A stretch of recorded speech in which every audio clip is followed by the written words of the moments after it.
কাঁচা কচুর ভর্তা তোমরা খাইছো নি গো? কাঁচা কচুর ভর্তা আজকে কত বছর ধরে আমি শুনতাছি কাঁচা কচুর ভর্তা বলে এত স্বাদ হয়, কিন্তু আমি কোনো দিন খাইছি না। কিন্তু আজকে ভাবলাম যে আমি আচ্ছা রান্না করে খাইয়া দেখুম কাঁচা কচুর ভর্তা কিরকম হয়। আমার মা একদিন কাঁচা কচুর বাটা আমারে কইরা দিছিল, আর কাঁচা কচুর বাটাটা দেখা সারাদিন আমার শরীর চুলকাইছে। আমি তো খাইছি না ওই, কিন্তু সারাদিন আমার শরীরটা চুলকাইছে। কিন্তু আজকে এত বড় সাহসটা যে কিভাবে করতে পারলাম যে আমি আজকে কাঁচা কচুর বাটা কইরা খামু। আজকে দেখো আমি কিভাবে কাঁচা কচুর বাটাটা করি, তোমরা দেখো। আর ঠিকঠাক ভাবে করছি নি এটাও তোমরা দেখো। কচু যদি আমি কাটতাম যাই তাইলে কিন্তু আমার হাত চুলকা, কিন্তু আজকে আমি ভাবলাম এই কচুটা যে কাটতে গেলে মনে হয় না হাত চুলকাইব। আমি হাতে কিছু না দিয়ে কিন্তু কচুটা আমি কাটতে লাইলাম। আর এই কচুটা কাটার পরে আমি অবাক হয়ে গেছে গা যে এত বড় কচুটা আমি কাটতে লাইলাম আর এইভাবে কুড়াই হয়ে লাইলাম, কিন্তু হাতটা একদম চুলকাইছে না। ব্যাপারটা আমি বুঝলাম না, কচুটাই বালা না আমারই সহ্য হয়েছে, আমি ব্যাপারটি বুঝতে পারতাছি না। কিছুদিন আগে বাংলা একটা সিনেমা দেখছিলাম, যেটা পুরান না কিন্তু নতুন একটা সিনেমা দেখছিলাম। আর এটার ভিতরে দেখা আসলো এই কচু বাটা খাওয়াইয়া সিনেমা পুরা হিট হয়ে গেছে গা। মানে পুরাটা সিনেমাই আসলো এই কচু বাটার উপরে। আর আমি কিন্তু রেসিপিটা মোটামুটি এই সিনেমার থেকে দেখে রাখছিলাম যে কিভাবে এই কচু বাটাটা করছিল। তারপরেও কিন্তু আমি কেউ কয়েকজনের জিজ্ঞেস করছি যে কিভাবে কচু বাটাটা করলে ভালোই। তো সেই অনুযায়ী কিন্তু আমি একটু কচু লিয়া কচুটারে দেখো ভালো করে কাটলাম, আগে কাইটা সেরা ভালো করে কিন্তু দয়া লইছি। দয়া সেরা লবণ মাইকা প্রায় আধা ঘন্টার মতো আমি রেখে দিছি। লবণটা মাখলে হয়তো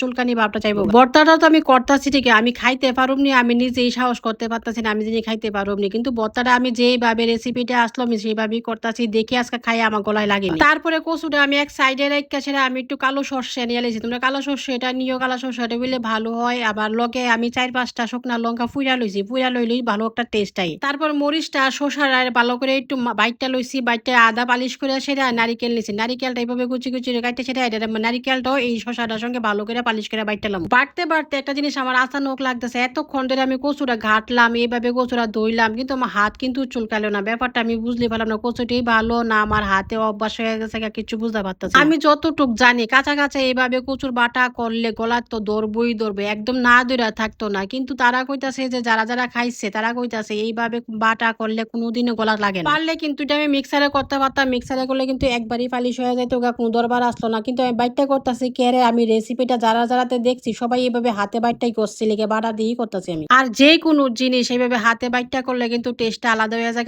মানে খাইতেও কিন্তু ভালো লাগে। তারপরে দেখো নারিকেলটা ভালো করে বাটা হয়ে গেছে গা, পরে কচুটাও কিন্তু সঙ্গে আমি ভালো করে দিয়া বাইটটা লাইছি। বাটা শেষ হয়ে গেছে গা, পরে আমার ভাবলাম যদি গলায় ধরে আমি কি করব, এই চিন্তা করে বাটাটার মধ্যে আমি একটু লেবুর রস দিয়ে লাইছি। তোমরা যদি ভয় না পাও তাহলে দিও না, আমি ভয় পাইছি দেখে একটু লেবুর রস দিছি। আর একটু লবণটাও কম লাগছিল দেখে একটু লবণটা দিয়ে ভালো করে আগে মিক্স করে তারপরে কিন্তু গরম গরম ভাত লইয়া সেরে আমি কচু বাটাটা লইয়া মুখে দেওয়ার আগে মানে ঠাকুরের শুধু ডাকছি আমার গলায় যাতে না লাগে। কিন্তু খাইলাম তো একটু একটু করে ভাত মুখে দিলাম, আমার গলায় কিন্তু একটুও লাগলো। আর বাটাটা যে কিরকম টেস্ট হয়েছে, দারুণ টেস্ট।